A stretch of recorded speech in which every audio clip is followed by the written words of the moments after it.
Welcome to this episode of Vote Like a Texan.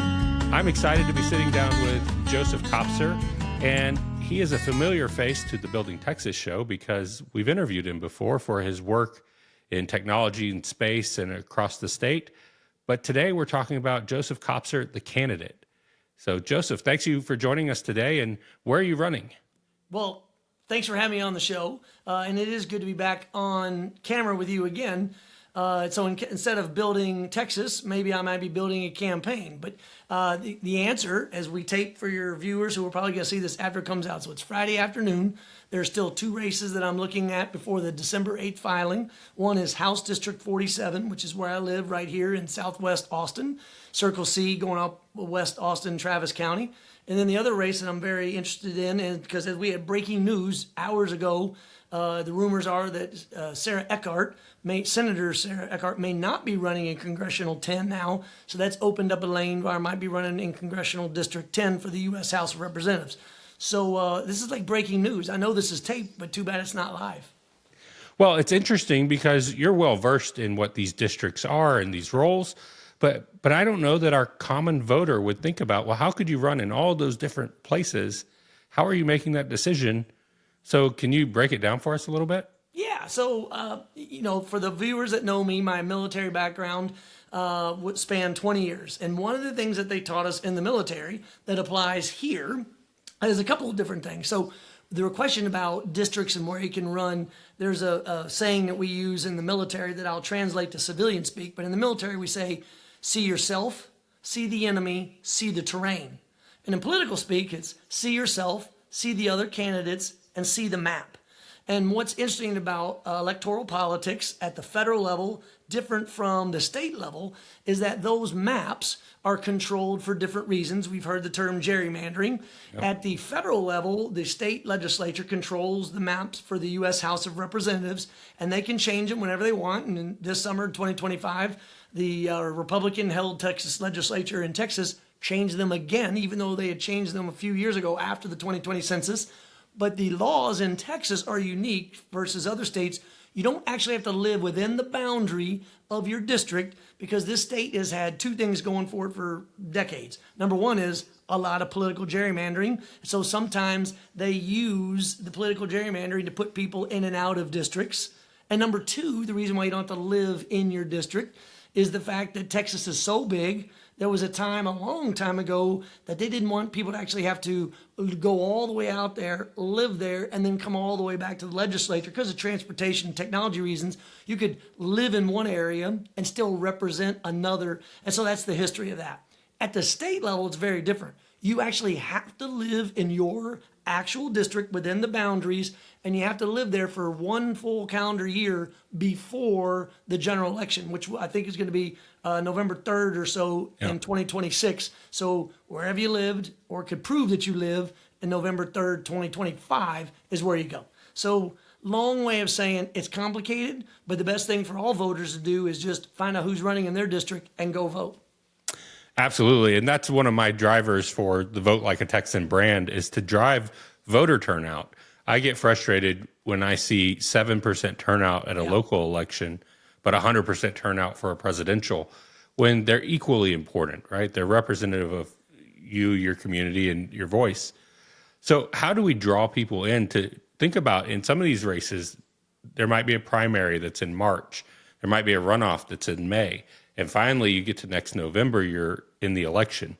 And I, again, want to help people understand that it takes that long haul commitment from the candidate, but also from the voter to make sure you can really see your vote count. That's right. So what I would say to the audience of Vote Like a Texan is to remember that elections have consequences. And in any district, in any state, in any time in our American history, there's just a pendulum that swings back and forth. We go in one particular direction, we go into another particular direction. And that pendulum swing is caused by government, specifically elected officials, that just move too far away from the center. And when they move too far away from the center, that other party, whichever side it is, comes in and fills the gap around jobs, education, and our kids' future. And so I think, as I would say to any voter, the responsibility is try to stay informed. I know you're busy with your life and kids and your work and just trying to maintain balance in your world, but to remember that those elected officials, from city council to those local precincts to your school board, all the way up to the president of the United States, all impact your life. And I would even argue that the closer that the elected official is to your world, physically, literally, and figuratively, has more of an impact on your life than even someone far away, distant in Washington, D.C. Well, and that's where I appreciate local elections aren't partied elections. Yeah. It really is representative of your neighborhood, your community, your school district, whatever that may be. But those votes happen off presidential sometimes. Yes. So always be paying attention to the calendar. Now, we've mentioned it a couple of times. You have a servant background. You've been serving people, I assume, since probably when you turned 18, if not before, through your military career and now in past elections and other roles. What's urging you to run as a candidate today? Well, really, what has me interested in looking at running today is no different than what it looked like for me, at least personally, when I was a kid in middle school and high school. I've always been inspired by not only national figures. Growing up as a kid, you hear speeches from JFK, ask not what your country can do for you, but what you can do for your country. So, that makes an impression. But even closer, more local to home, my sixth grade teacher, Mrs. Audrey Grievous, was a civil rights icon. She was one of those young women in the 1950s and 60s that chained herself to the lunch counter to demand service regardless of the color of her skin. And so when you grow up as a 12-year-old, having a teacher who is an icon in the civil rights movement, who later, by the way, a school was named after her, that makes an impression on a kid. And so every opportunity, I saw people in my community, and I was lucky enough to have great role models who just put servant leadership first. Not every second of every day. They had jobs, they had lives, they had family, but they did enough to volunteer. They did enough to participate in their community. And that just is in many ways what led me to West Point. And I thought, frankly, I was going to do West Point and then the Army for 5 years and then get a civilian job. But I fell in love with the Army. I fell in love with that mission. I truly fell in love with duty, honor, country, and what those words mean. And so even after I finished my 20 years in the Army, had some success in the private sector, I returned to public service by trying to run for Congress in 2018. We had a lot of success, had a lot of records. Wasn't enough to get elected, but it was enough to kind of refuel the fuel in my tanks to let me know that everybody in their own way, whether it's their time, their treasure, or their talent, can contribute to community. And in my particular case, I'm just trying to pay it forward with all those people that invested me in the past. And that's why I'm looking very seriously at this run. When you look at that, what are you looking at locally? What are you looking at in Texas? And we've talked in the past about the future of work, but what do you see in these roles that's needed for that future? Yeah, I think at the end of the day, what elected officials need to do is twofold. I mean, it can be difficult. On one hand, they've got to meet their voters where they are and understand the responsibilities that they have towards their jobs and the importance of education and ultimately their kids' future. I mean, they've got to stay close up to their voters to reflect and represent those needs. At the same time, because our elected officials are there to represent all of us, there are often going to be times where the needs of some of their constituents, not all, but some of their constituents might need to compromise in order to gain a fuller, more holistic goal that is better for all, all folks in a particular district. And so that's really the double-edged sword that every political official, every elected official walks, which is to represent the people they represent, but at the same time are a part of a legislative body which represents the whole state. In the case of the Texas legislature, or in the case of Congress, they're one representative from Texas, but they are in the U.S. House of Representatives. And it's that dual mission that really makes it difficult. But it also is the whole reason why we send them there. Well, I like to think that elected officials create the environment for success, and they don't pick winners and losers, right? They come back and talk about infrastructure, talk about what does that long-term projection look like? And that's where I see a background can really make a difference. Yeah. When you Oh, I was just going to agree with you in the sense that in my particular case, come from a military background and a business background for the last 15 years. We are always in a position where we have to make decisions that meet an ultimate goal. In the Army, it's a mission, and in the company, it is a payroll. And if you're meeting the mission and meeting payroll, sometimes you have to make hard decisions. And I love your point about the role of the elected official to create the conditions. In the case of the military, it's the role and responsibility of our elected officials, civilians, to be able to provide the resources and the guidance to send the military out. And in business, the role of government is to be able to set that playing field, not a level playing field, but a fair playing field, in the sense that we want to make sure that everybody can participate in the dream of free enterprise. You know, the American dream of free enterprise is what has powered capitalism, and it's what brought more people worldwide out of poverty than anything else. Democracy and capitalism combined have been able to lift people out of poverty. And if we just continue that going forward, I think a lot more people will agree with you that the role of the elected official is to set the conditions to move people forward. You're all over the place when it comes to being involved, being at events, speaking at events quite often. When you're out, and I would call that your campaign trail, but what are you hearing and what are your priorities going into next year in that way? Well, what I love about that question is it's so similar to what people were asking me in 2018. In 2018, they said, well, what are your credentials? And I said, my credentials are that I'm a father, I'm a husband, I'm a soldier, and I'm also a businessman and member of the community. And they said, okay, well, what are you going to do if you get into elected office? I said, I'm going to work to create jobs, education, and a better set of conditions for our kids' future. And I said, oh, okay. Well, if you lose, what are you going to do?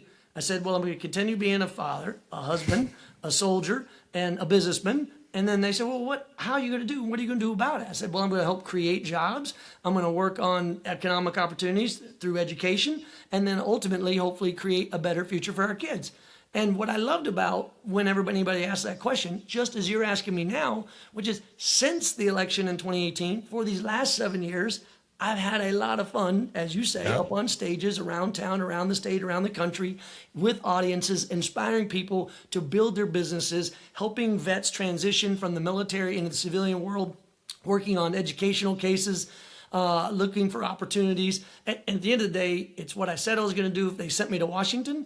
It's what I've been doing since. And should I decide to run again, it's what I'll be doing in Texas or in the nation's capital again. So for me, it's just kind of being who I am. You just maybe have a different title in front of my name. Consistency is key there.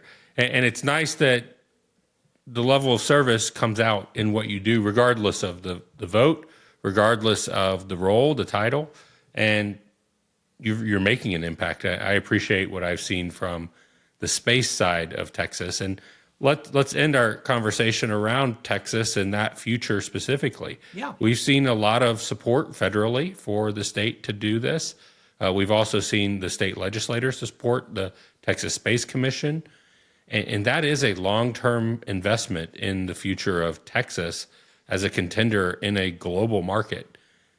What does that look like for the common voter that's walking around Austin, Texas? Do they know that we landed on the moon out of Cedar Park? I don't know. I hope they know, because it's just one of the great success stories of Texas. With the first words ever spoken when we landed the Eagle on the moon in 1969 was, Houston, the Eagle has landed. And it's just fitting that the next time we had a successful landing back on the moon, it was Texas. In fact, we had a nearly successful mission from Intuitive Machines not long before that mission from Firefly Aerospace. And so, to your point, it is an exciting time to be in Texas in the aerospace industry. And that's why I'm proud to have been a co-founder of the SWIFT, which is the Space Workforce Incubator for Texas. And the mission of SWIFT is very straightforward. We recognize there are lots of rocket scientists. We recognize there are a lot of missile engineers. But if you don't have the workforce to actually turn the wrenches, to be able to connect the pipes, to be able to run the electrical lines, to build said rockets, well, then our industry is going to just be dead on the pad, no pun intended.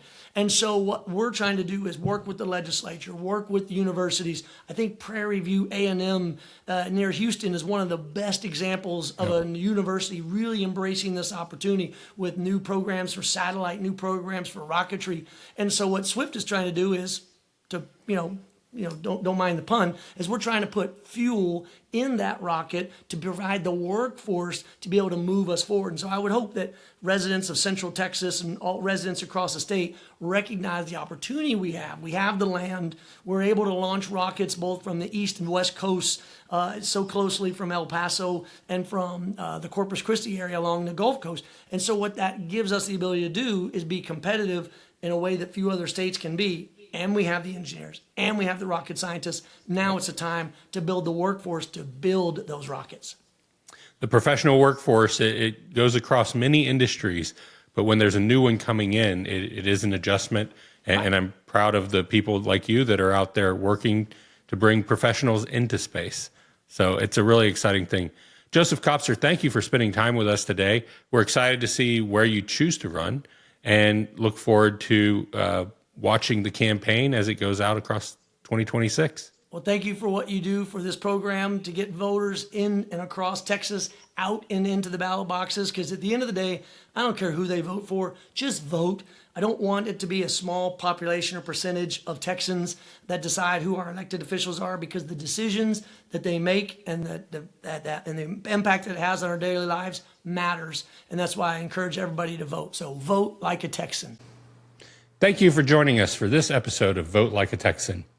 Please remember to like and subscribe, and check out votelikeatexan.com.